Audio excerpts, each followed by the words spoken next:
This week's Torah portion is called Parashat Tetzave. We're continuing to read about the way in which the tabernacle in the desert was to be constructed by the Jewish people. And in this week's Torah portion, we read about the garments, the vestments that the priestly tribe that came from Aaron, the brother of Moses, that he and his descendants would wear when they serve in the temple, the priests.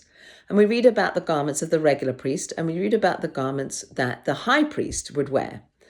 However, the garments that the high priest wore on Yom Kippur, which is the holiest day of the year, were plain white garments, because this was the fitting clothing for the occasion. The occasion on Yom Kippur, the holiest day, to go in to the holiest place, the Holy of Holies, the Kadosh HaKadoshim, to have an intimate encounter with the divine. The clothing that he was to wear was described in this week's Torah portion, and what we learn from the commentaries is that these clothing brought about an atonement. For instance, the headpiece that he would wear would atone for anything that was done out of arrogance. And so this was the correct garment for the occasion.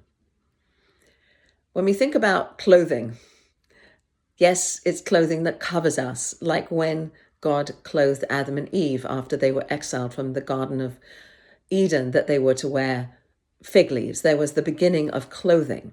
But clothing has become something that hides us, and perhaps also something that reveals who we are.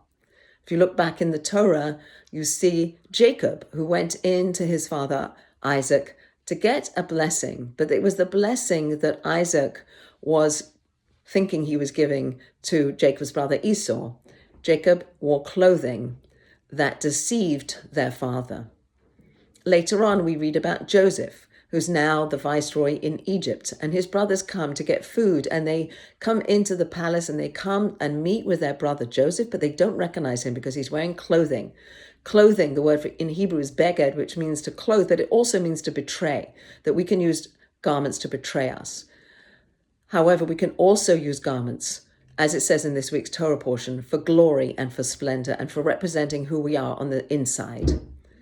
When a Jewish person dies, it's traditional to put them in clothing that is the clothing that the high priest wore on Yom Kippur to go into the Holy of Holies, because the occasion is an intimate encounter with God, which happens after we die. And so we wear those same white linen garments that are described in this week's Torah portion. So let us use our garments for glory and for splendor, and to represent who we are and not deceive others that we are something that we are not.